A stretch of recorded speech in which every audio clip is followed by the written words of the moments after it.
Okay, so here is the statement of return earnings. Now, what happened on this thing is,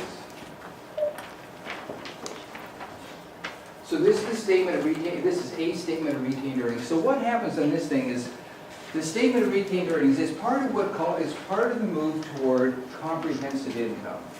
And so what this does is the income statement and the balance sheet, there really should be more of an explanation than that. And so the statement of retained earnings is one of that movement, so that what it is so things are more disclosed. So in this case, the way it starts out is, here's the retained earnings at the beginning of the accounting period. Here are the changes. Here's how it ends at the end. Okay? So in this case, it started out at $850,000. Then it was increased by the net income, decreased by the dividends. Now these are declared because once they're declared, they become a liability, right? But they're going to be paid sometime in the future. So at this point, it's dividends declared. Once they paid, it'll of course be dividends. Then here's the returnings as of the end. It also discloses that some of these retained earnings you have to keep. We're going to keep them in our corporation. And of course, what happens is sometimes it's voluntary. In other words, we're planning to have a building, and we're saving toward the building, and we're not going to give that out in dividends. Sometimes you have to, like it would be a loan agreement, says you've got to keep a certain amount in the business. So it can be a loan, it can be voluntary. And then this is the amount that's unappropriate. So we could give this back in dividends if we wanted to. Okay? So this is the statement of retained earnings. Here's another statement of retained earnings. And in this one, I think this is the statement of retained earnings. Now on this one, what happens here is they discover, so again it starts, here's what it was retained earnings previously reported. Now they discovered an error last year, an error on the income statement, right? So what they do is, here's where they make the correction. So prior period adjustment, that means they made an error they discovered. Cost of equipment incorrectly expensed, net of $28,000. So it was really like $100,000 error, but $28,000 in taxes. Okay. So what it is, there's $100,000 error. Paid, increase their tax liability by $28,000, so the net is $72,000. So here's the adjusted retained earnings, add the net income, subtract the dividend. Here's the retained earnings at the end. So basically what happens here is, when you discover an error in a previous accounting period, this is where you disclose it and the ramifications. Okay? And again, this is part of that move toward comprehensive income. You have statements that disclose more than just the income statement and the balance sheet. All right. Here's the stockholders' equity section. Now, is this one you had a question? Yeah, that's what I had. Okay. Before we move on to that, something on the homework that I noticed with the statement of retained earnings. Okay. It said less dividends declared, but then there was also another thing that had to be subtracted. Let's take a look here. That came out of retained earnings. Are we doing, okay, good. And this was, what problem is it? That was 13.2A. 13.2.8. Let's just put this up. And which one specifically? It was That was part 2. part 2. Statement of retained Okay. earnings. Let's put it up here. So here's the statement of retained earnings. Right there, treasury Okay. stock wage. Let me make this large. There we go, that's how you would All put it. right. Okay. That was, I just wanted to see how you would put that in, because it Okay. said less cash dividends, that you had to subtract the cash dividends, but it didn't say anything about the extra. And to reconcile, there was that difference with the other one. And I wasn't quite sure how you put that, so that's, Okay. that's it. Okay. Yeah, I just wasn't sure how you would record that. I just put it in as retained earnings debit. That- And of course, this is debit retained. Yeah. Yeah, it was a debit to retained earnings, okay, so Mhm. I wasn't sure how you would put that in, so that, thank you. And again, it's the same sort of thing. The statement of retained earnings, it just discloses more than the normal income statement would. It's what goes in, what comes out. So here's the statement of, okay, so, Stockholder equity is the other part. okay. And the stock, okay, in this case, again, what it is the statement of stockholders' equity. Now, on this particular one, what it has is, you have the beginning, you have the ending, and here are the changes. So in this case, the balance as of the end of last year, which is the beginning of this year, there were 821, and this of course is thousands or millions or whatever, but it's numbered in that. Here's 250,000, retained earnings was this, the total was that. They sold 17 shares, here's the amount, was that? Okay, and it'd be 17,000 or whatever, okay? And then that would increase the total. Then they repurchased and retired 17. So what it is then they repurchased, retired. So treasury stock would go there. Treasury stock, yeah. Well, when they repurchase and then retire, so it'd be treasury stock, and then they wrote everything off, okay? And so this is the amount that came out of the paid-in capital, okay? Common stock in excess of part of the paid-in capital. This is the retained earnings, you know, when they retired it, and so this is the amount that the equity section decreased. Okay. So, okay, here's cash dividends declared, okay, the cash dividends come out of retained earnings, okay? Other net, something that comes out of the retained earnings. Here's the net income, that's an increase. So the shares went up by 17, down by 17, it ended up being the same. The paid-in capital started out at 2,500, went up by 500, went down by 260. Retained earnings increases, decreases the end, and then the total stockholders' equity changed accordingly.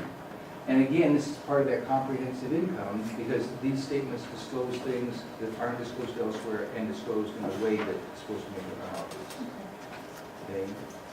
And the reason this came about is too many things just didn't show up in the standard financial statements that needed to be disclosed. So, So and the they, numbers and were that's, adding up, but they what's weren't- that? So the numbers were adding up, but it wasn't clear where everything was coming from. Exactly. And the other side is people were hiding too many things. Okay, I mean, it's true. No, I So now, what they do is they have all of these statements, so there's no reason why anything shouldn't be disclosed. Yeah. Can you explain what the cash dividend declared is again? Well, what happens in this thing is when they declare a cash dividend, it becomes a liability because they owe the money. So the reason it's declared is between when they declare it and when they actually pay it. So they the- haven't paid it yet. They haven't paid it yet, so they declared it, that's why, and they owe it, but they'll pay it sometime after after December 31st, 2011. So they subtract it still, even though. Yeah, just because once it's declared, then it becomes a liability. Oh, I see, okay. And so, and of course, yeah. And What's the difference between that amount number and the retained earning numbers? What are those two numbers? Okay, I'm sorry, let's see, the The amount. 2,500 and 9,500. Oh, this one? Oh, this is what's called contributed capital. In other words, common stock is how much, you know, when these people issued shares, a certain amount went into the common stock account, legal capital, the amount above that went into capital excessive par. That's called paid-in capital, contributed capital. So the contributed capital is 2,500. Now, there's bound to be at least three more zeros in the end of this, okay? And then retained earnings, this represents profit that's been left in business since its very beginning. Because retained earnings, it'll increase by net income, decrease by net loss, decrease by dividends. Okay? And so this is the profit, this is how much people paid into the corporation. Okay? Yeah, Addie? So stock purchase is an retirement. When you retire a stock, that means you're never selling that stock Right, again. it's It's gone done. bye-bye. So then it's not something that you could reissue at a later date. It's not treasury stock, it's retired. Yeah. And what would be the reason of retiring a stock? Why would you retire stock? Just to clean up your books. You don't plan on ever reissuing, you don't plan on selling it, just retire it, and your books are just clean. And, you just wipe out your books, it makes it clean. And there'd be, like, you know, you have too much treasury, you have a lot of treasury stock, and it shows a negative balance in your equity, and you never, you just don't want that negative balance in there, so just write it off. The end result will be the same, but it just makes more sense. Now, So if you have it's to just use. shuffling. What's that? You're just shuffling, basically, to Yeah, keep in your books effect, clean. yeah. Mhm.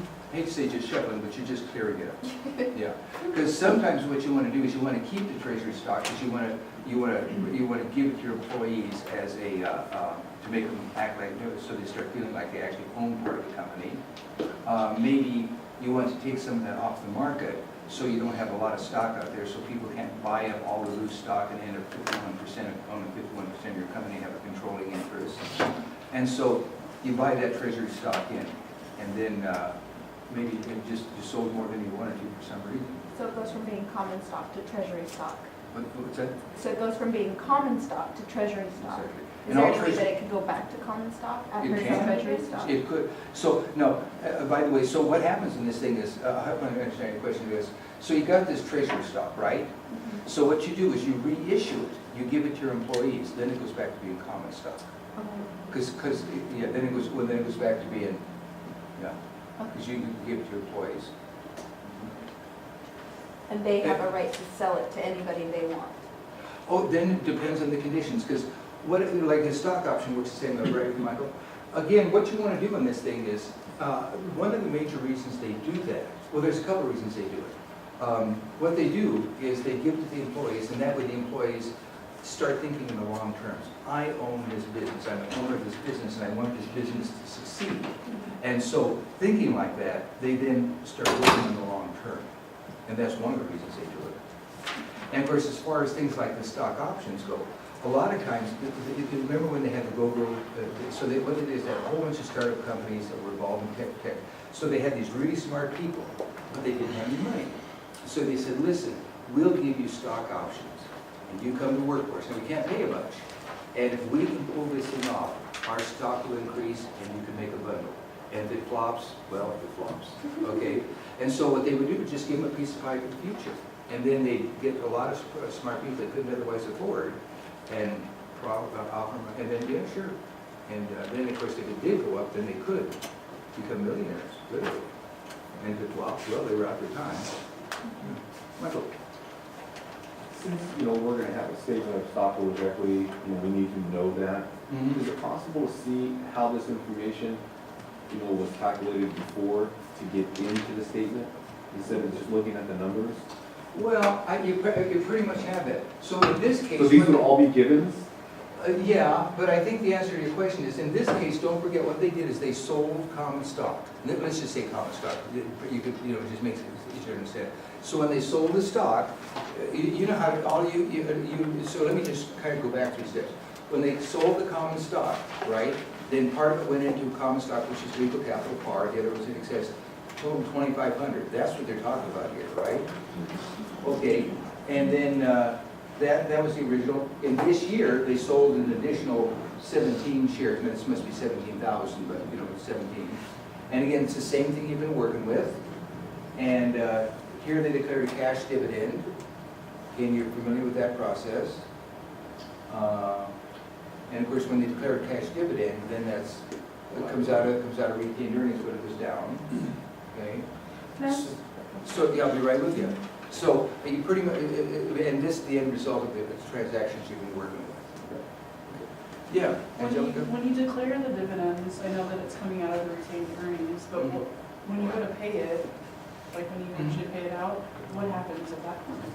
Well, it comes out of cash and it comes out of cash. Okay. And then, if it's declared, dividends declared, then it comes out of retained earnings. Okay. Okay. So the first one is to declare, the second one is to pay. So first it comes out of the retained earnings account. Now, you remember the 3 dates? Right. There's the data declaration, that's what happened here. Okay. Then you got the data record, whoever owns it that date Right. gets it. Right. And then you have the date of payment. Right. So this was published after the date of declaration, but before the date of payment. Okay. So on the date of payment, it's coming out of cash, and the money that's in the cash account was taken out of retained earnings, basically. It was just Well, around. I hope, the deal is, let me just kind of interrupt here. Don't forget, cash is an asset, Right. retained earnings is owner's equity. Okay. And so the deal is, it comes out of cash, fewer assets, Okay. comes out of retained earnings, less owner's equity. Right. So both of them go They down. both go down equally. Mhm. Okay. Yeah, and all they do, I'll be right with you. Tim? Micro? Yeah. If we take the total on the very bottom right, 16,335, Okay. and divide that by total shares at the bottom, 821, would that be our book value per share? Yeah, it would be, provided, like, for instance, it gets a little more complicated than that, because you can have preferred and common stock. By the way, we'll get into that in a minute, actually. But if it's, let's say they only have one class of stock, all they got is common stock, yep, that's it. Okay, thank If they have the one class of stock, and, yeah, thank you. Now, when you declare it, doesn't it basically transfer out of retained earnings into, what is Common it, stock. the dividend payable? And then when you pay it, it goes out of dividend, out of cash and out of dividend payable? The cash dividend, it becomes a liability, and it comes out of retained earnings. This is the retained earnings part. Okay, yeah. This is the retained earnings Yes. part, and the liability is the cash part. Yeah, Yeah, okay. okay. All right. So where it says shares sold 17 and then stock repurchases and retirement 17, does that mean that they sold 17, that they purchased in treasury stock 17 shares and then resold them? Actually, it's hard to tell. In this case, all they can say is they sold 17,500 and they retired 17 shares of treasury stock. Okay, but if And it's we, hard to say why they did both in the same year, because it seems like they're a wash. yeah, that's what I was thinking. So if we did have a situation in which the same number, in which a certain number were purchased as treasury stock, and then that same number were sold, would that be what it would look like?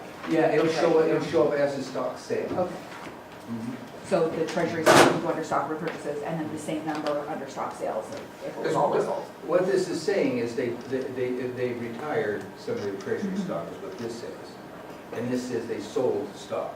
And you're saying if they sold treasury. If they sold their treasury, if they stock, purchased and sold treasury stock, all of it in the same year. It would show up as a stock sale. Now, again, don't forget you got full disclosure in there. For some reason, you would want to state that I sold treasury shares. If that's something that would affect the decision, you'd have to disclose it as such, of course. Would that go on the statement of stockholders equity? Could go in, yeah, very well, yeah. But if you need to disclose that they were treasury shares, for some reason, that would affect somebody's decision.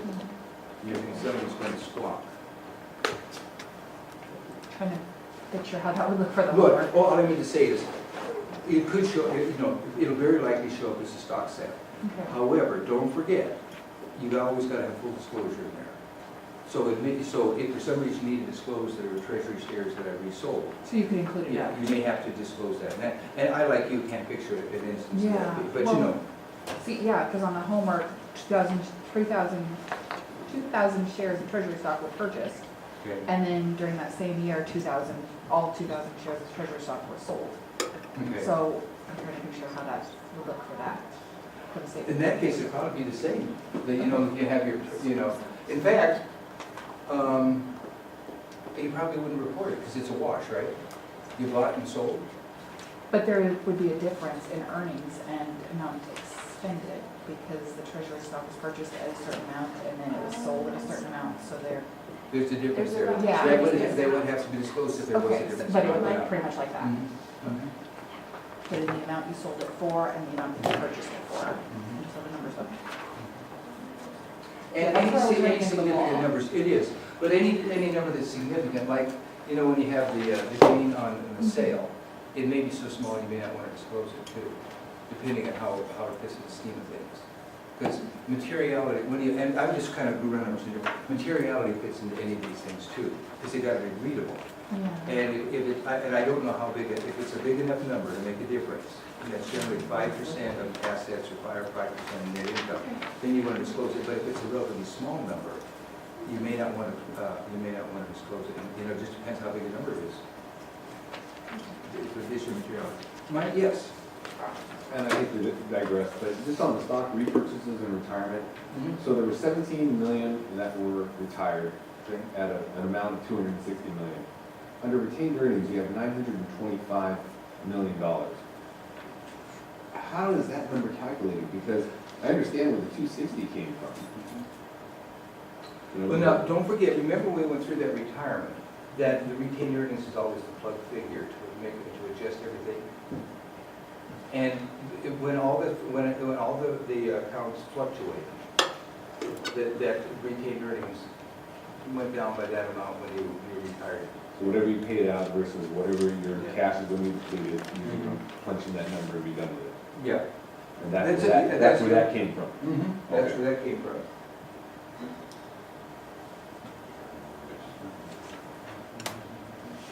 Could you just put on the screen the statement of retained earnings, that's the first one, Sure.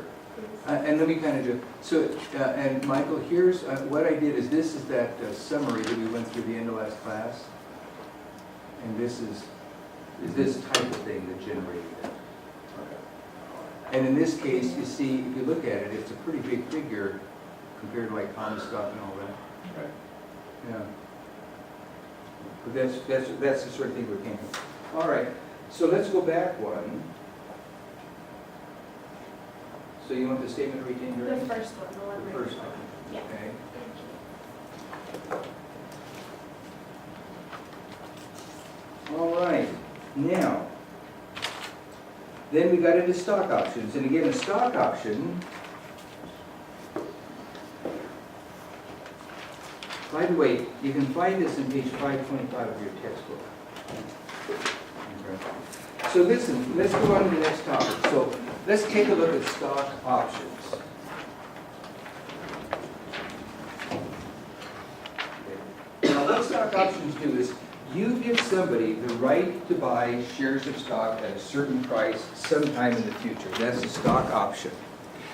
And basically what you want to do on that is you hopefully will turn your employees will start acting like owners. So what they do, because you want them to focus on performance, so a stock option, okay, and again, you hope they take a long-term perspective, you hope they remain with the company, you hope they focus on company performance because you want them to start acting like owners, okay? And we also mentioned that a lot of startups several years ago got these geniuses that they never could have afforded otherwise, but they said, listen, you want to be a millionaire? If we pull this off, you're a millionaire. You can you buy the stock at such and such, and of course, they can buy it at a guaranteed price, and if its market value is greater than that, they turn around and sell it at the higher price. The difference, of course, is their profit. Okay. All right, let's take a look. Now, by the way, be sure to know these ratios, because these ratios are very likely to show up in the test, which is a good reason to know, right? Because in the past, I just wanted you guys to know that, because in the past we had the ratios in every chapter, and then you never saw them again. So you may think, don't bother to study them. Never mind. All right. And the things, I don't work that way. I know it all right. Okay, well, I just fair warning you guys, just be sure to know these ratios. All right, one is earnings per share. Okay, and basically, the basic earnings per share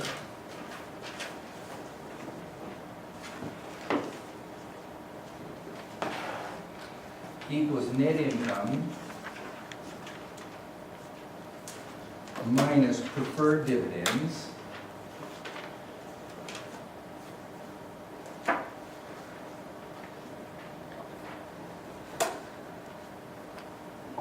divided by weighted average common shares outstanding.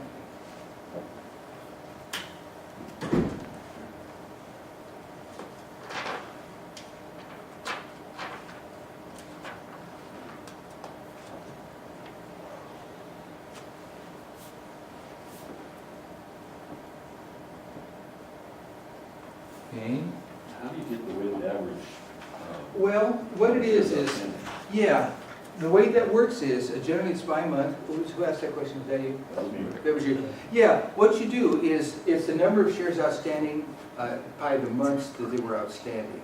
So, you take like, and you just, So you just add up each month together, divide by the number of months? Exactly. And then give you a per month average. All right. Yeah. Sorry, what is the last two words of the basic earning something? Okay. Very Per beginning. share. Per share, okay. Mm-hmm. Sure. Now, the thing about it is this is one of the most quoted ratios that you see, is the earnings per share. And so it's just the earnings per share is one of the most quoted that you see, okay?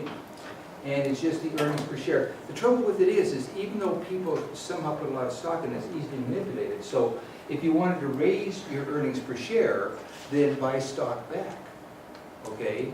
And you have more treasury stock, less, and of course that means you'd have a lower average, you'd have a smaller denominator. So anyway, let me do exercise 13.2, you may find that on page 539. So let me do this. I'm going to finish toward the front.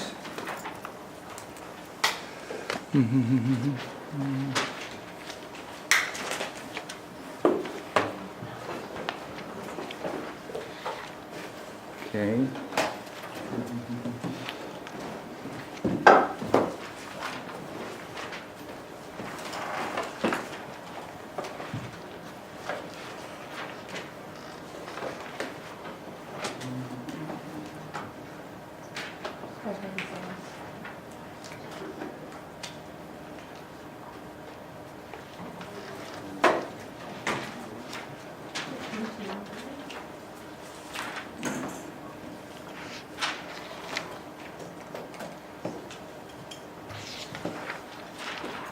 Exercise 13.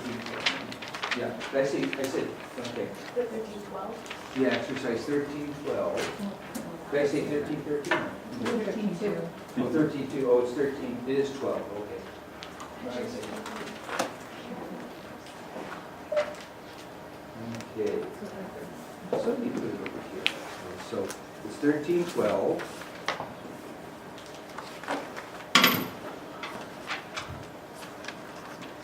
The guest company reports $648,500 of net income for 2011, declares $102,500 cash dividend as preferred stock of 2011, and at the end of 2011, the company had 260,000 weighted average shares of common stock. What amount of net income is available to common shareholders? What is the company's basic earnings per share, EPS? All right. So in this case,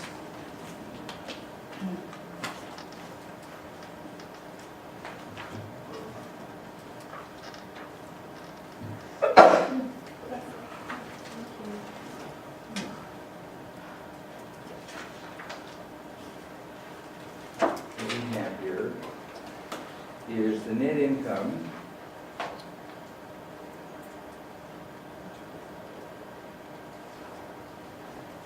So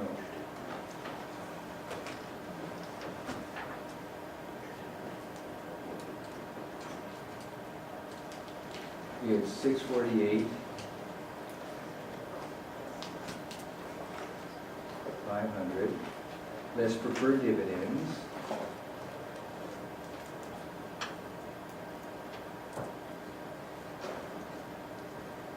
Of 102,500.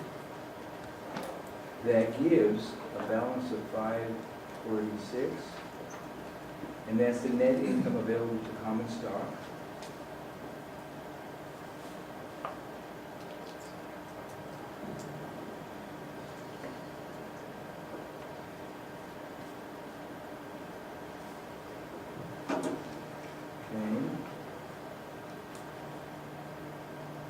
We divide that by the weighted average, the number of shares outstanding. That means the earnings per share is 210.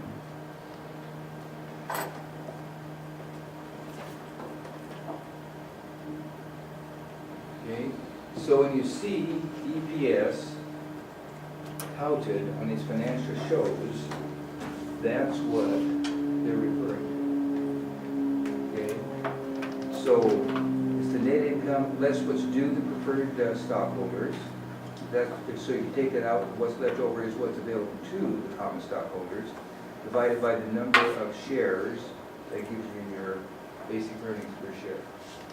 You guys want to do exercise 13.13? And it's very similar.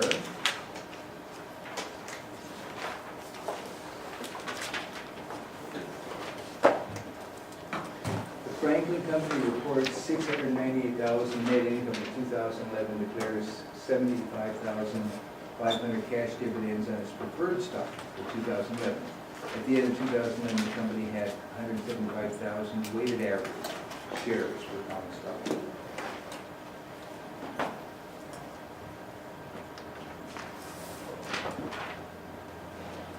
On the test, will the number of weighted average shares be a given or will? In this text, it's a given, because it doesn't get into it. Yeah. But again, all you do is you just multiply the number of shares that are available for the number of months, and then I'll divide by 12. But in this textbook, it's a given.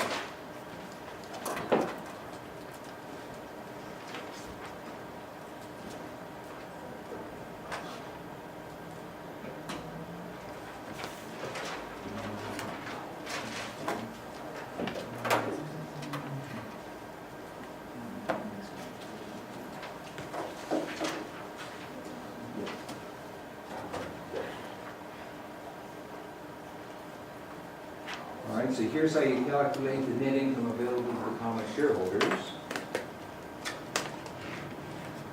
And when you divide by the number of shares outstanding, it comes to 356.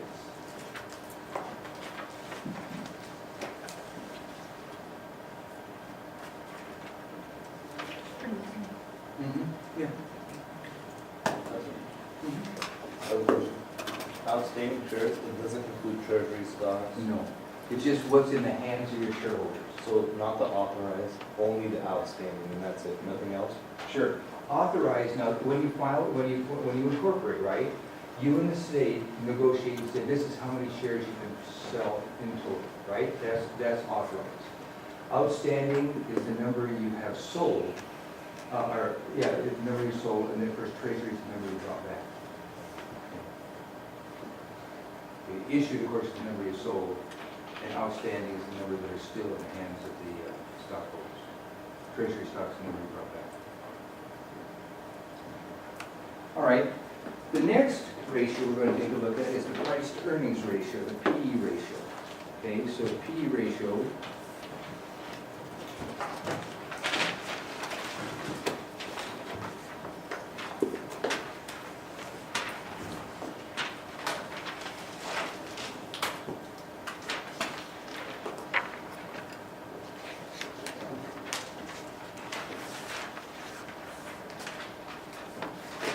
basically, it's the market value per share divided by the earnings per share.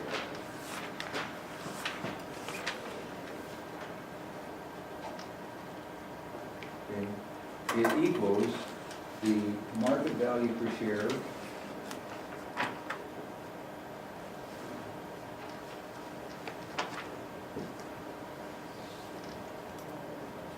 divided by the earnings per share.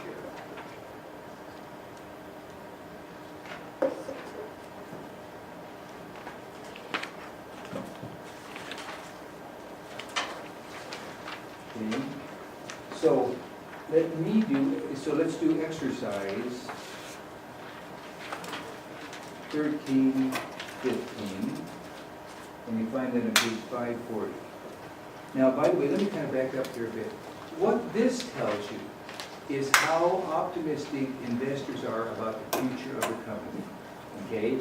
So if the PE ratio is 20 and above, then it's seen as overly optimistic. If it's between 8 and 10, then it's seen as undervalued, okay? And again, if you guys remember the news reports before the last stock market crash in like 2008, all the fundsters were saying that the price-earning ratios are just out of whack. And they would say things like, this PE ratio is not supported by underlying fundamentals. So you look at these PE ratios, and people are paying far too much for this stock. You go take a look at the income statement, the balance sheet, and all the rest of that, and they're just not that good a company, and they're commanding too big a price. And one indication of that is the PE ratio is too high, the price to earnings. Okay, and that's what was in. So when your PE ratios get out of whack, it's you're very likely to be looking at a bubble. The people that just the stock market get overheated, because how much people pay, basically, is what a stock's worth is what willing people are paying. People are just willing to pay more than the stock could possibly ever be worth. So anyway, let's take a look at this. So 1315, and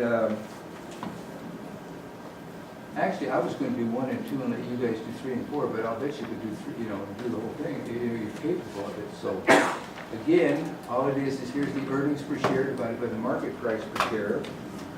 So why don't I just put up the first one? So in this case, the market price per share. So if you look this up in the Wall Street Journal, this stock is selling for $166 a share. You go to the income statement and you see the earnings per share is $10. The PE ratio is 16.1, and that's no good range. So if it's 20 and below? Just kind of as a rule of thumb, if it's 20 and above, it means it's hard to believe it's worth that. So it's overpriced.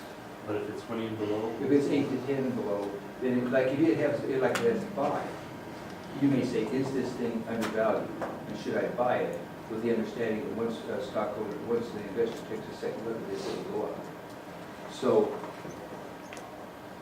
yeah.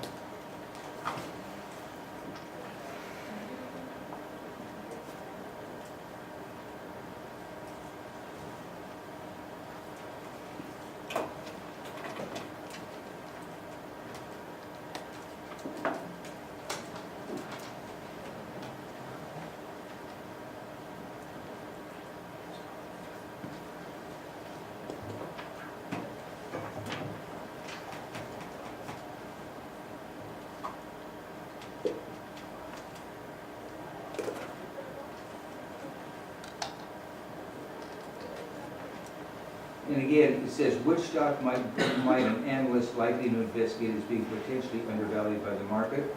And of course, the answer is this number 4, because it has 6. So you might say, is this thing undervalued?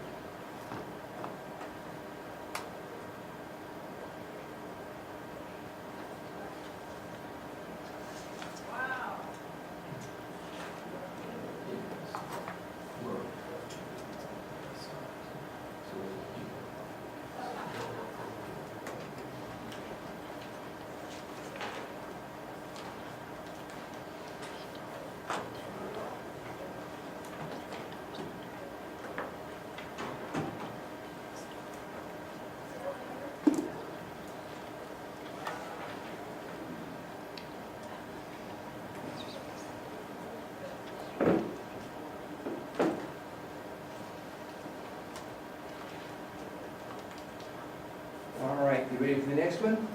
So the next one is the dividend yield.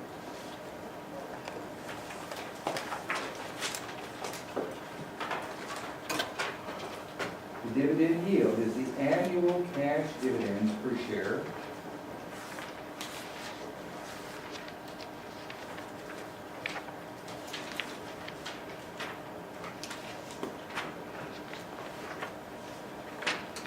divided by the market value per share.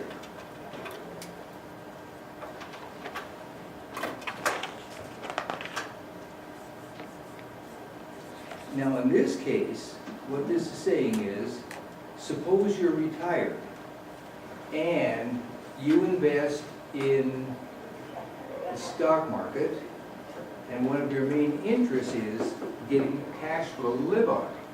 So you look at this as a return on your investment. Am I getting a good return on my investment? And of course, the risk comes into play. You're saying, with the same level of risk, could I get a better return elsewhere? And of course, every company has a risk.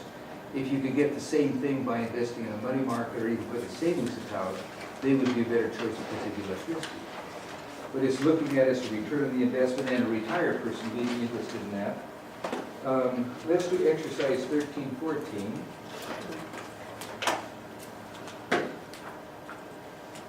And that's on page 540.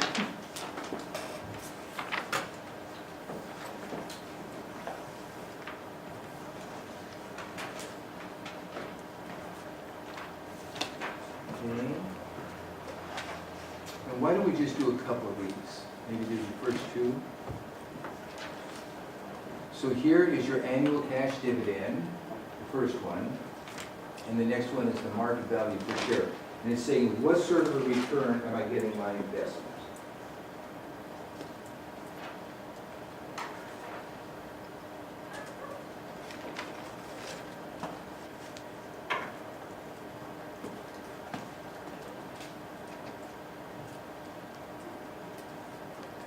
And then you gotta compare that to the risk you're taking.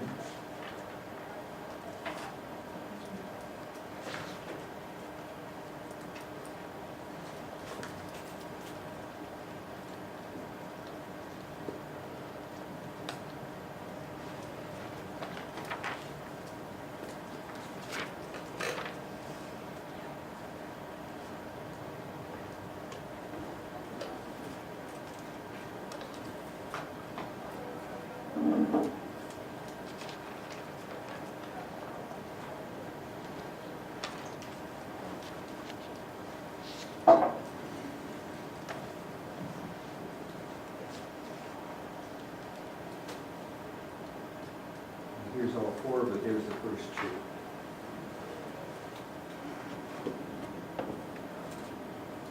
So what would be, What's that? what would be classified as like a good? Well, it depends, what it is the question you have to ask yourself is, what are my alternatives, and can I make can I get a better return elsewhere?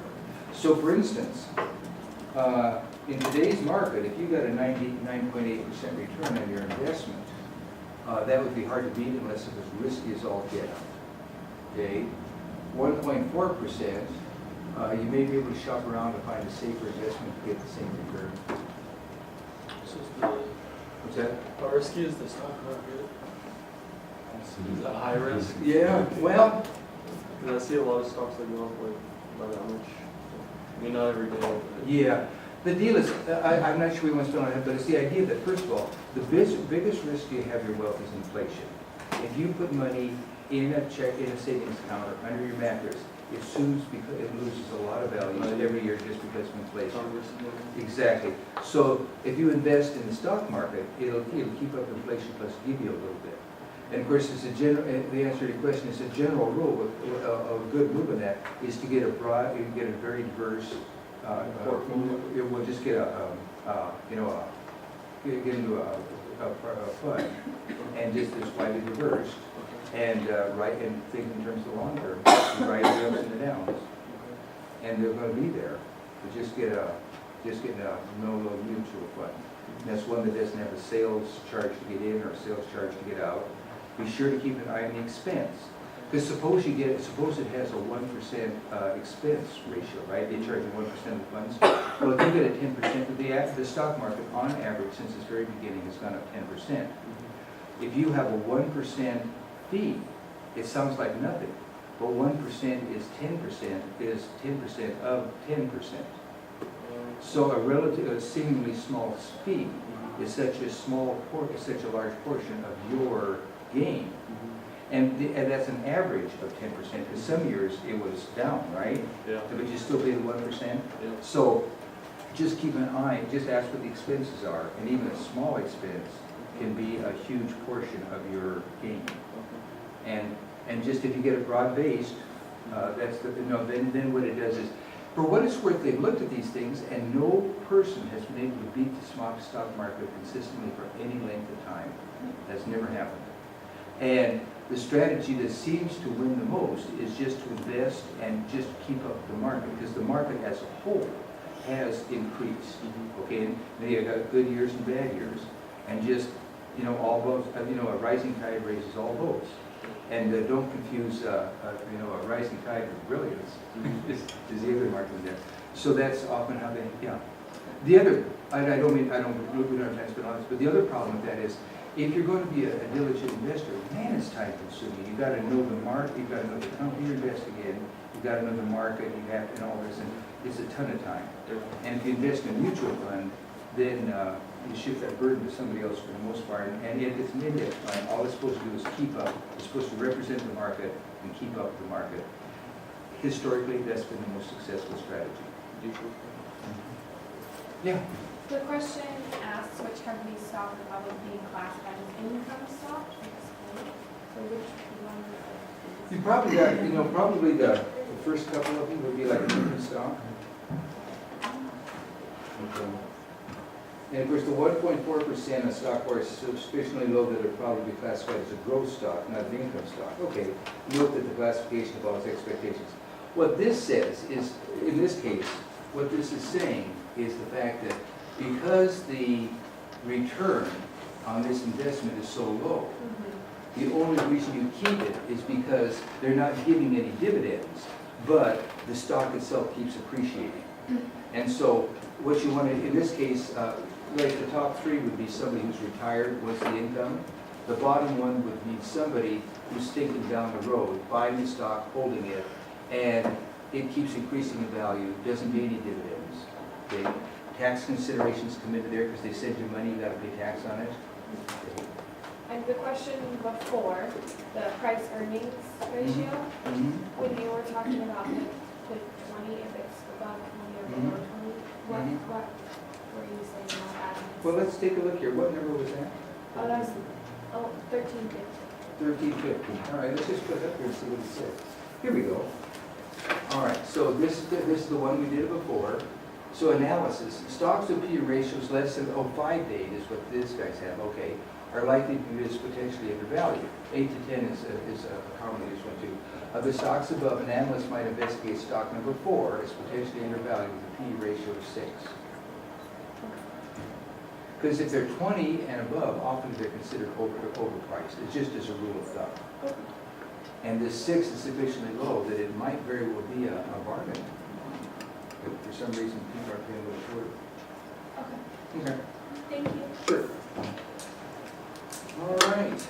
Now, the next one is the book value per share, and Tim, this is kind of tying into what you had, or was it Michael? Somebody had it. It was Tim, all right. So basically with this one, what it is this book value per share.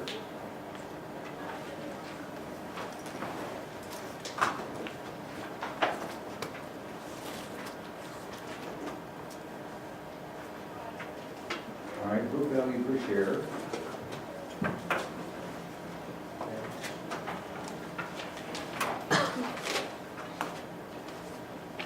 This is common share.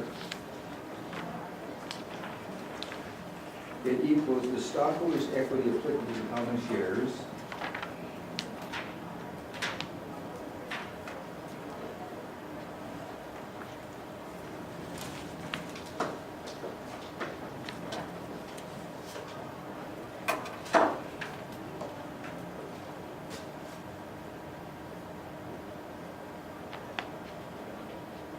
divided by the number of common shares outstanding.